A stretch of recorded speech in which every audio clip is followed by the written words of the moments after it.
In this video, I'm going to show you how to generate 100 sales per day from your website.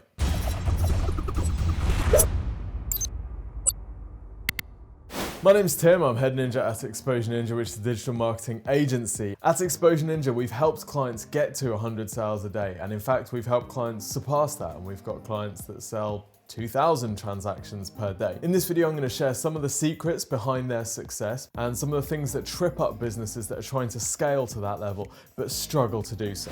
The first thing I'm going to say is that it's a whole lot easier to get to 100 sales per day if you're selling something good that people actually want. Now, whilst that might sound pretty obvious, I have to tell you, there's also a whole lot of businesses out there selling stuff that isn't very good. For example, there are Shopify dropshipping sites all over the world selling absolute crap like this. I've just broken the on button. This is a little handheld drone. Anyway, it doesn't really matter what this is, but the thing that you need to know, this is absolute garbage. And if I had to leave a 5-word review, I'd say the worst product in the world. The point is, it's a lot easier to get to 100 sales per day if you're not selling that kind of pre-landfill garbage. Sell something that people want and sell something that when they receive it, they like it, because what's going to happen is as soon as people start receiving it, they'll start leaving reviews. Those reviews can be your best friend or your worst enemy. If the stuff that you're selling is rubbish, as soon as people realize how rubbish that thing is, the reviews are going to get out there and that business will not survive. They might have one good Christmas where they can go all out and sell as much as they possibly can, but after then it's done. The second thing to note before we get into the digital marketing side of things is you've got to know your customer. Who exactly are you selling to? What are their likes and interests, demographic info, all that type of stuff. If you can visualize the person that you're selling to, it makes all of your advertising so much easier because you can write and you can design stuff for that specific person. If you don't know who you're selling to and you're just basically throwing up a whole bunch of products on a site, it could be really difficult to narrow your customer down, and subsequently when that person lands on your site,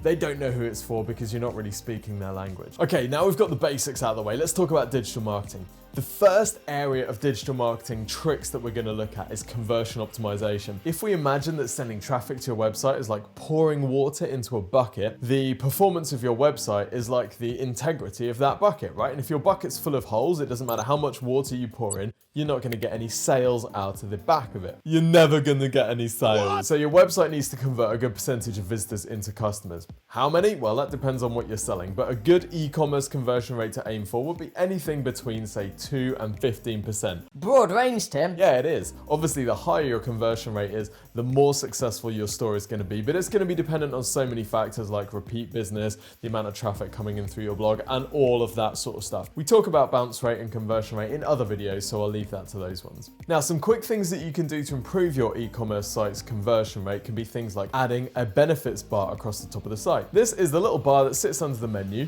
and will give people usually 3 benefits of doing business with you. And it's a great opportunity for you to remove some of the potential objections they might have around things like delivery terms. The next area to look at is your category pages. Now, for e-commerce stores, your category pages are the pages that list all of the products in a particular category. These category pages are your gold mine, or they should be.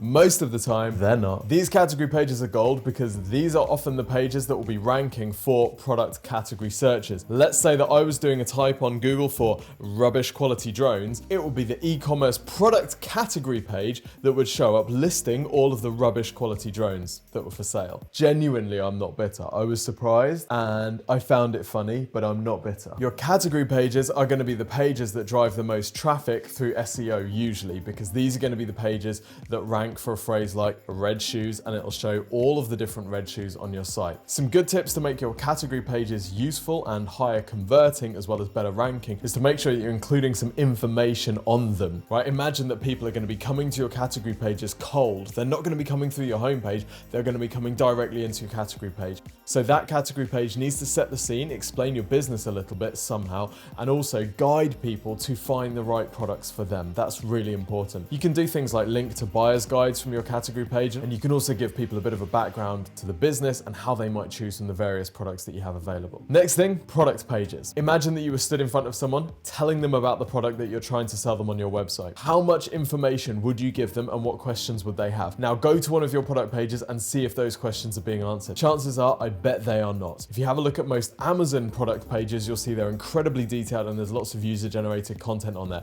This is why Amazon succeeds and most e-commerce sites fail, because most e-commerce sites have a couple of paragraphs of text about each product and then that is it. They expect people to buy with one crappy photo, couple lines of text. If we build it, they will come. No, they won't. Which leads us nicely onto high quality images. Now, when you buy something, you typically pick it up and you have a look at it and you inspect it. When you buy something online, some e-commerce sites seem to think that it's okay to expect you to purchase from a low resolution, single product image from front on. I've seen sites selling luxury bags and they expect you to purchase the bag without even seeing inside the bag, without even seeing any of the detail, without seeing underneath the bag. Think about when you buy something, how much you look at it and examine it, and then think about whether it's enough to just show one product image, low resolution, and expect people to buy. Probably not. Extra brownie points are bestowed upon anyone who includes a product video. Video can be a great conversion tool, sometimes increasing conversion rate up to 30%. You don't need to be a professional video person to make a product video. You can just say, hey, here's this remote control and here's why I like it and here are the buttons and here's the battery and here's how you attach it. That's pretty good because then people can see how it works. Remember, your product pages are all about helping people understand exactly what it is that you've got for sale. You don't need to perform some technical wizardry, although of course, if you want to create an infomercial for your product, even better, but having some form of product video that shows people what they're actually buying will usually help your conversion rate. Again, unless you happen to be selling pre-landfill garbage drones. Next up, on the hit list, if you can offer free delivery, it's a really good idea. Studies, granted by the Royal Mail, have found that offering free delivery actually increases conversion rate because people are usually happier to pay for a more expensive product and get free delivery because Amazon has kind of conditioned us that free delivery is to be expected. Step number next is to have some reviews on your site. Now, if you don't have reviews yet because you're a very new business, then you will have to do a review on your own. What I don't mean is posing as your customers, pretending to make up reviews, usually not a good idea. What you can do instead is make a short video that says, hey, my name's Tim and I run lightingremotecontrols.com and I just wanted to tell you a little bit about this. Now, we've already talked about product video, so that can be your product video, but that is an adequate way of filling up your site with reviews if you don't yet have user-generated reviews. If, of course, you do have people buying from your site, then having a good process in place so that when someone makes a purchase, they get a follow-up email a period of time later on, which asks them to go back to the page and leave a review, is a really good idea because reviews do help conversion rates. Again, if they are good. Next thing to do to increase your sales is to add upsell offers. So consider upsells and cross-sells. What could people buy that are related to the purchase you've made? Why would this increase the number of sales that you make, Tim? Well, I'm glad you asked. What this will do is this will increase your average order value, which will allow you to spend more on advertising, meaning that you can bring more customers into your shop. I was just reviewing a website that's average order value was about £20. Now, the challenge they're going to have with their digital marketing is that their cost per acquisition is likely to eat into quite a lot of that average order value. So what we need to do is add in an upsell. Now, they'd actually figured out a £100 upsell, which would take their average order value significantly higher. Not everyone is going to buy it, but some people are, and that's going to increase the average order value, or AOV, and that's going to allow them to spend more on their advertising. We'll talk about advertising in just a minute, but your goal is to get to a profitable cost per acquisition, which means the amount of money you put into the advertising is higher than the amount of money you make from each sale. Once you can get to that stage, you can start to increase your ad spend. But until you get to that stage, you're losing money on every purchase, which is not a good long-term strategy. Now, the next thing to explore is discount and voucher codes. Of course, if you have discount and voucher codes, you will get those people that are economically sensitive, who will put things in your basket and then they will leave your website knowing that they're going to be emailed or retargeted with a discount code later on. That's just the way the world works these days. So you've either got the option of taking out discount and voucher codes altogether, or you play that game knowing those are your numbers, having a look and seeing, okay, what is my average order value given the percentage of people that use a voucher code, and then building that into your profit margins and into your pricing. And the final conversion optimization strategy we're going to talk about today is some form of live chat or chatbot on the site. This can be great if people are asking questions about the product, particularly if you're selling higher ticket items where people might have some questions, they might want to talk to someone first. Having a little chat there can mean that you can get those questions answered quickly and get people into the purchase.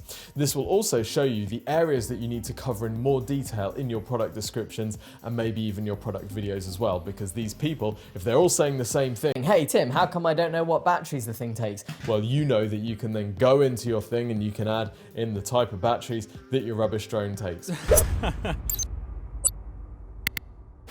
Hope you found this video useful. And remember, if you enjoyed it, click the little like button. If you want to check out more videos from Exposure Ninja, then don't forget to hit the subscribe button and that little bell icon, or leave us a comment if you've got any questions or suggestions of things that you'd like to see us cover in future. Don't forget, if you want some help with your digital marketing, then you can head over to exposureninja.com/review and request a free website and digital marketing review. What will happen here is we'll ask you a few questions about your website and your goals, and one of our team will then put together a 15-minute video where we'll show you how to improve your website's ranking, your traffic, and your conversions. It's completely free of charge. I know, crazy, right? But danger, there is a chance that you'll become a client after seeing this review because it'll blow your socks off. I have to be honest, but don't let that put you off. Go to exposureninja.com/review, and I look forward to seeing you in the next video.